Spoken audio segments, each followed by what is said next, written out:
Hi, and welcome to another episode of This Week in Plymouth. I'm your host and your town manager, Derek Brindisi.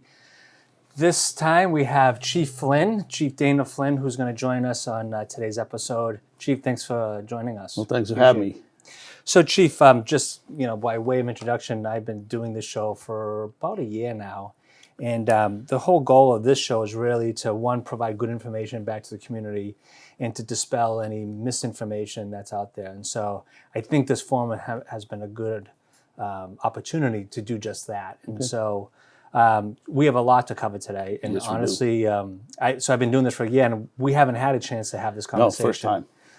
So we probably won't get through all of the items because there's so much that's going on with the police department. I think folks need to know that. So I'm already going to tell you in advance. Probably going to have to have you back for a second episode very soon. So, All right. So Chief, before we get into the operations of the PD, I thought it would be really important for folks to know who you are, how long you've been working for the department, Sure. and being a lifelong native of Plymouth, I'm sure you have a lot of stories to tell. Yeah, I am a lifelong resident of Plymouth, not quite a pilgrim. I was born in Boston, but my parents were from Plymouth. I went through Plymouth schools, married a Plymouth girl, have 3 children. My first grandbaby, Congratulations. 2 weeks old. Yeah, she's beautiful. Does change your life, as they say. Yes, it does. My son, Connor, is a police officer in the town of Plymouth. He joined the department back in July. Prior to becoming a police officer in town, I was a graduate of Mass Maritime Academy. Graduated with a degree in engineering. I sailed for just under 10 years in the merchant marine, cargo ships, tanker ships, and the lot. All during that time, I worked, when I was home ashore, I worked for the Harbor Master's office for 14 years, and that's where I kind of got into the law enforcement aspect, or I get to know a lot of the officers on the department. And when I started having my own family, leaving for months at a time really wasn't conducive to family life. Sure. It was time that I should start looking to come ashore, and I took the police exam and got hired in '97 as a patrol officer. Cinco de Mayo, May 5th, 1997. So you've been here ever since as a police officer? Correct. And so, Chief, you and I met when I started as the assistant town manager back in 2015. I think at the time you were a lieutenant. Lieutenant. And you were responsible for the time. At the time, the PD was going through accreditation. Correct. And so you were the accreditation manager, correct, at the time? Right. I was the third member of the department to take on the project. Okay. And what a project it was. And we got it completed. I took that position in 15, and I think it was probably 2018, perhaps. We got our first certification and accreditation, and last June we had our first reaccreditation under the direction of Captain Jamie LeBreton. That's great. So again, for folks that don't really know what accreditation is, having gone through accreditation working for the city of Worcester, it's a lot of work. Yeah. It's a monumental task, and really, from what I understand, at least for the police department, it requires the police department to meet very strict standards in law enforcement. Right. And the fact that we have an accredited police department is really important because it's telling not only ourselves as public sector employees, but it's telling the community that we meet those standards, and we hold those standards to the highest degree as far as law enforcement. Absolutely. We had to meet over 300 standards to be accredited. And what I found out going through the process, and it's an attestation to the prior administrations, is a lot of the standards we had to meet, we already did. But we found that we just didn't have the policies memorialized or written down anyway. So it was kind of easy for us. So yeah, as I said, it's a credit to the previous administrations that early on, wanted to meet the industry standards, if you would, but just never had thought to write it down. Sure. Well, and so again, great work. Again, you and I met when you were a lieutenant. I was the assistant town manager, and I came back 5 years later, and you were the captain. Sorry, not the captain. You were the chief. Yeah. When I came back 5 years later, and you and I were chatting last week, and I remember telling the story how when sitting in your office back in 2016 time period, you had said to me, like, I plan to be the chief someday. Yeah. You know, and here I am 5 years later, you are the chief. So it's, Yeah, I don't know if that was kind of tongue in cheek at the time, but here I am. right. No. Yeah. And here I am. So, you and I were just kind of just supporting our administration at this time, and Yep. and now both leading our respective departments. So Absolutely. So, Chief, you did mention it, and I don't think I really recognize it, although I think we've talked about it in the past, that you did work for the Harbor Master's office Yeah, early in your career. I started in 1984 under Angelo Brigida. I was assigned as a night watchman. So I worked, depending on the night, either 6 p.m. to 2 a.m. or 8 p.m. to 4 a.m. It was a lot different back then down the harbor. There was a lot of the commercial fleet was still pretty active. We had a very active lobster fleet. We still do, but it was different. So a lot of experience working on the water, obviously, Yeah. and that's a really good segue to one of our main topics this afternoon is to talk about the transition of the Harbor Master's Office, which is currently under the Department of Marine and Environmental Affairs, transitioning that work in the 4 Harbor Masters that work in that office under the authority of the Police Department. And I want to talk about this today because this is something that the board is going to entertain at the May 9th meeting. Last night I presented phase 1 of a reorganization plan that included the finance department, the DPW, the airport, and the town clerk primarily. And so next week on May 9th is the conversation on phase 2 reorganization, which is primarily going to focus on the police department in 2 different areas, one with the harbor master and one with dispatch. And we'll talk about dispatch today as well. But I know that there's some folks in the community that are asking, why should the board support the recommendation of transferring the harbor master's work and the staff over to the police department? And again, there's probably no one else better in the community that can speak to the answer of why. 1, you being the chief, which is paramount, but 2, having worked in that role for 15 years, there's probably nobody else who knows it as good as you do in this community. No, I can see why there's a lot of concern about it, or people speaking out about it. But for me, it's all about liability, training, and accountability. In this day and age of police reform, in 2020, under the Act, Chapter 253 of the Acts of 2020, the Commonwealth of Massachusetts enacted police reform and established the Post Commission, the Police Officer Standards and Training Commission, who now oversees all law enforcement officers in the Commonwealth. They set a certification process. They set up a disciplinary process, and they set up an oversight process. Now, to me, the harbor master, they do terrific work. I've always had a great relationship with the harbor master's department. But to me, for the town of Plymouth to have 2 separate law enforcement agencies with 2 separate department heads makes no sense. Back in 1996, I believe, the police department, I was still working in the harbor master's office, took over the administrative responsibility for the harbor master's office. I believe that lasted for 6 years. And I can say when I worked there, I saw no difference in the day-to-day operations. It was all administrative. And that's the intent here of what I'm looking to do, is I'm not looking to get involved in the day-to-day. I'm not looking to get involved in the scheduling of personnel issues. I'm just looking to take over the responsibility, the oversight of the training, the certifications, and the accountability of the department. And along with that, it'll also open up some transparency, which the community and the public requires now, or demands of law enforcement agencies. So that's my goal.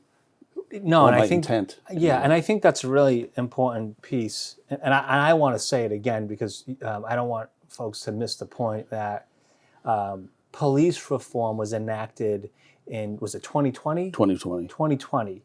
And so, because some folks would say to me, well, what's different now than before? And I'd say, well, the answer is police reform. There was there wasn't police reform years, prior to 2020, and because of this post commission, which is holding police officers and all law enforcement agencies to this higher standard, and if you don't meet that standard, then you'd have to go in front of the commission for a hearing. Hearing and waivers, correct. So, to me, it's only logical that the harbor master, who is a law enforcement agency, works under the police department to ensure that, just like we already talked about, our police officers, by virtue of working in the police department, in accreditation, are already upholding that high degree of excellence because of accreditation. And so we should expect the same from our harbor masters, law enforcement agency, and so they would have to meet those very similar standards by working under the police department, correct? Right. They would get the same training and use of force, de-escalation as we currently do. We would reissue them their firearms so they're consistent across the board. Right now, we each carry different manufacturers.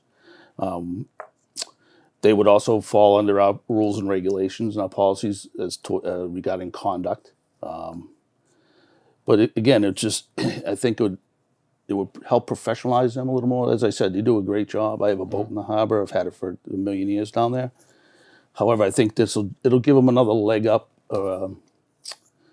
against other similar departments across the Commonwealth. And I do know that, having talked to our labor attorney yesterday, there are other municipalities that are already, because of post, have already made the transition. I think it was Truro just recently, from what I've been told, just made the transition from the harbor master to going to the police department. So Truro did that a couple of years ago. Oh, a couple of years ago. Okay. Yeah. So before I did a survey of almost every coastal community to see how they operate. Mm-hmm. And the thing is, there's no standard amongst communities how their harbor master or harbor patrol manage things, or the police department. There's just a mismatch. There are a few departments such as Quincy, Mattapoisett now. Mattapoisett is the most recent. Fall River and Marion is considering it, taking over total control.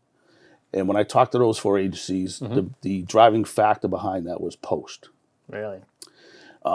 So their harbor masters will fall under the direction of the police department. They will carry firearms. They will have law enforcement powers. On the other side of the spectrum, or almost split half and half for the remainders, it's either a separate harbor master department, separate police department. The harbor master department run by strictly civilians, and when I say civilians, I mean non-sworn officers that don't carry firearms or any type of weapon or have no law enforcement powers. Other communities have a mix where they're still under the police department, but they may or may not be sworn officers or carry firearms. It's just a mishmash. Right. But I think we're unique, and Plymouth is unique in many, many ways. But we have one of the largest inaccessible harbors along the South Shore. We have miles upon miles of coastline, a great transient visiting boats all the time. We have historical communities. So, I mean, we're unique. So I think we should look to what fits us. Right. We really shouldn't be concerned what other communities are doing. Right, what others are doing. Right, and I've heard that over and over that, I think we have the second busiest state boat ramp in the state. I think I've heard that. Yeah, heard that. Obviously we have the town boat ramp, which will be under reconstruction, which we'll talk about kind of that whole issue as well, about infrastructure improvements. But then again, although we have a decommissioning nuclear power plant, we still have security needs on that end. Correct. As well. So, so to me, when we started this conversation last year, it took time for me to understand why it was so important for the police department to manage the affairs of the harbor master. So it's for those reasons that I'm certainly going to be making the recommendation to do just that on May 9th. And again, this whole issue of liability with the proper training with the police department. Hopefully that'll help mitigate any future liability occurrence. Yeah, well, we would hope so. I mean, I've been around long enough. We've had a few serious incidents regarding use of force in the town, and and typically the first thing that is asked is, I want the training records of the officer involved. I want to see the department policies, and I want to see when the policy was last updated and when training was last received on that. And again, my goal here is to reduce liability to the town, and it's no way in a reflection on anything that current staff does down there. They're just going to keep doing what they're doing. Sure. Before we move on to the next topic, because I know that this topic is getting a lot of attention in the community, the other concern by I would say the opponents of this transfer are the folks that say the harbor master working under Marine and Environmental Affairs over the last 10 years has brought in millions of dollars in grants, and you've seen the accomplishments in the harbor with the dredging and the maritime facility, the new pier, and then this fall we're going to be reconstructing the town boat ramp. So what would you say to those folks that are concerned that that by not being in environmental affairs, that's going to go away? It's not going to go away. I mean, I've commended David Gould and Chad in their work in the past. As I said earlier, I'm a town guy. I'm a townie. I love what they've done. They've brought back a lot of. They've done a lot of projects to bring back to certain components of town back from what they used to be. Sure. And it's not going to change at all. I mean, certain departments in the town have different expertise in things. For example, we just built a gun range, a firearms training range at the Plymouth Rod and Gun Club. I can't do that. I reached out to the DPW, and they did a phenomenal job. Right. So I don't see this being any different. If Chad or the harbor master has an issue or a project he wants to develop down the harbor, you'd reach out to the appropriate other department head and work it out. Right. I mean, we're all in this together. We're all department heads are supposed to work together for the betterment of the community. And I'm happy you said that, because I can't speak to how things operated prior to my arrival, but I can say, and this, Chief, so I'm really saying this to the community, that every Tuesday we get together, all the department head staff, and what ordinarily some would think it would be a 60-minute briefing of what's going on, we spend sometimes over 2 hours talking about issues, making sure that we're all on the same plane and same understanding what's going on. And so what we're trying to promote is like this interdisciplinary approach to all of our work. Right. We had a meeting today with the DPW, with our climate resiliency planner, with our planning director, and our director of environmental affairs to talk about a grant that's a year away from now. Right. It's an infrastructure grant. It's going to touch on all those different disciplines here in town. And so to your point, that we do it, we've done it in the past, and we're going to continue to do it moving forward, that if there's infrastructure improvements or issues that need to be addressed, not one department does it by themselves. No. And so I know you, and I know that you're going to expect Chad as a harbor master, Chad Hunt as a harbor master, to continue to work with the director of environmental affairs and others, not just them, and our climate resiliency planner on issues that affect our aquaculture industry, any infrastructure improvements that need to take place down there. So I agree with you. I think that's probably should be the least of anyone's concerns. Absolutely. Because if we are all in this together, we're going to see our weaknesses and our deficiencies, and we're all going to collectively want to improve upon those. Right. I mean, I'm a product of the community. I'm not going anywhere. I raised my family here. I love the waterfront. I started working on party boats when I was 10 years old. So I understand what the harbor means to a lot of people. It means the same thing to me, and I'm not going to let anything that I do, again, interfere with the progress that they've made down there. That's great. Yeah. So we have about 8 minutes left, and another big topic, but I think it's really important to talk about today because this is also going to be part of next week's recommendations. But we have a 911 dispatch center that the police department has been maintaining for decades now. Right. You and Chief Foley have taken the lead over the past 12 plus months to work with the sheriff's department to transition our 911 dispatch center over to the sheriff's department. Can you kind of fill us in on those details? Sure. When I took over as chief in June of 21, we were just coming out of COVID. I had a number of dispatches leave the job for varying reasons, and for that, my very first summer, we ran the dispatch center with only 6 dispatches, which is totally unheard of. I mean, that's coverage 24 hours a day, 7 days a week, weekends, holidays, all through the summer, our busiest season. I mean, they did yeoman's work. I can't say enough about it, how dedicated they were. But in the end, they were beat. They were just worn out. I had tried to do some more hiring. We were able to hire a few people, but didn't work out. And I stepped back and determined we couldn't keep operating this way. When I reached out to the state 911 department, they told me for a department of our size, the number of calls we've have, I should have a minimum of 15 dispatches. 15. And we were always capped at 9. So even if we were at full staffing at 9, we were still below the minimum recommended. So in conversation, again, with the former town manager, I asked permission to start looking for alternatives, and she gave me the go-ahead. So years ago, we had looked into regionalization, what we call the Rock up in Duxbury.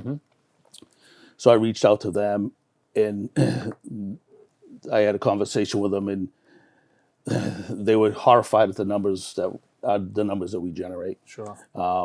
They couldn't handle the number of calls that we get. Plus, if they did the funding or the cost of the town, the last time it was looked at was over $3 million per year. I looked at a couple other regional centers. The next closest one that could handle us would be Foxborough, to me, would be outrageous. I'm not going to have somebody in Foxborough answering my town's 911 calls. So I happened to be having a conversation with Chief Foley about it and my concerns, and he had mentioned several years prior, I was not aware of this, that there had been some discussion between police, fire, and the sheriff's department in a consolidation of police, fire, with the sheriff's department taking it over. So that's where the ball gets rolling. So we, as you said, over a year we've been sitting down with them, and we should be ready to roll the project out July 1. It's not the most. It's not the best time of year to start it. Busy time of year, but I mean, for contractual issues, for issues within the state, that's the date they've given us, July 1. Right. So when I hear you and Chief Foley talk about transitioning our 911 dispatch center over to the sheriff's department, some folks would say, how can you do that? You're giving up control. But again, having learned from you both, this is really going to make our response agencies, both fire, EMS, and police, much more efficient in getting and answering that call to duty. Well, first of all, we're not losing total control. We have a very robust MOA agreement with the sheriff's department over this. However, it is going to make it more efficient. We'll be able to provide a better service to the community. Responses from the phone calls will almost be instantaneous. What's going to be rolled into that too is EMS calls will be directed dispatch from there as well. Because currently what happens, the way the system is set up, say somebody calls 911 for an ambulance, with a PSAP, with a primary dispatch or 911 call center. The police department. Police department. Yep. So the way things are set up now, if we get a call for an ambulance, we have to transfer the call to Weymouth. And in Weymouth, the ambulance company triages the call, then they turn around and send it back to Plymouth Fire, who then dispatches the call, which there are time constraints. There are time standards we have to meet, and a lot of times we are right on the cusp. And just following that bouncing ball, that doesn't include if you were to go to state police first. No, sometimes we get calls. As good as cell services nowadays, it's not perfect. So some cell calls still go to Framingham State Police. Yep. They'll send them to us. We'll send it to Weymouth. They'll send it back down to Plymouth. So, and that's how I understand it too. Like, there's multiple calls that have to be made in order to respond to a 911 Multiple call for transfers, emergency. correct. So how will this kind of cut that in half or even more? So essentially, right now, the call is going to go right into the sheriff's department call taker. Mm-hmm. The call taker will take the information. Right now, we're planning on having dispatches specifically assigned to police and fire and EMS. They'll just transfer the call, whichever, and it'll be instantaneous. Wow. So again, that is really important for folks to understand that the work that you and Chief Foley have been really spearheading for the past 12 months, and it's behind the scenes, nobody knows about it, is going to save lives. What you guys have been doing is going to save lives. We know that just by the fact of looking at how long it takes today versus how long it's going to take tomorrow when we transfer to sheriffs. I mean, I myself, I was a victim of it, if you will. I mean, my in-laws lived with me for a period of time, and I can remember my mother-in-law had an issue. And I'd always, as a shift command lieutenant, I always heard the dispatchers comment to how long it's taken for an ambulance to start rolling. And it wasn't until that one time that I called 911 from my cell phone at my house in Plymouth, and I couldn't believe the delay. You know, it's like, something has to be done. Well, again, and that's when people are experiencing that emergent event, they need that response there as soon as possible, and seconds matter. Yeah. When I was in Worcester, I was the director of public health, and public health emergencies are very slow moving. There are pandemics or outbreaks, and I was very good friends with the director of communications, who was responsible for the 911 dispatch center in Worcester. And I remember him saying to me, he said, the difference between you and I says, what's that? He said, I have to make decisions in seconds. He goes, you have days. Yeah. And I never thought of how important 911 dispatch center was when he reduced how quickly he had to make a decision within seconds. And so, I know the board is going to embrace this. You guys have been working a very long time for this. So, we all appreciate everything you're doing, and I'm sure it's going to be extremely successful. But it's a change. Someone said last night at the board meeting, said, we've been doing this for not this issue, it's another issue. We've been doing it for 20 years. And that doesn't mean that we shouldn't look at other ways of doing business. No. And that's exactly what you guys did. Yeah. I mean, we're excited about it. We're nervous about it, but we know ultimately in the end, it's going to be a boon for the town. It's going to be it's the biggest public safety improvement, I think, that we've made in decades. Wow. In the town. Well, that's saying a lot. So, Chief, I know we have a lot more to talk about, and unfortunately, we've come to our 30-minute time clock. Oh, really? Yeah, it moves that fast. So, I think what we'll do is we'll schedule you to come back maybe in the midsummer. We'll talk about all the other programs. I know I want to talk about the body cam program. You got programs working with social workers. You have a new dog that's on the force now, and I want to get all that information out because people need to know about it. So we'll have you come back and talk more about those other items. And we'll talk about the success of dispatch. That's right. That's a good idea. We'll talk about success of dispatch and probably in the harbor master's office as well. Right. Correct. So for everybody at home, thank you for joining us this afternoon. More to come with everything that's going on with our police department in the future. So if you'd like to learn more information on police matters or anything else that's going on in town business, go to our website at www.plymouth-ma.gov. Thank you very much.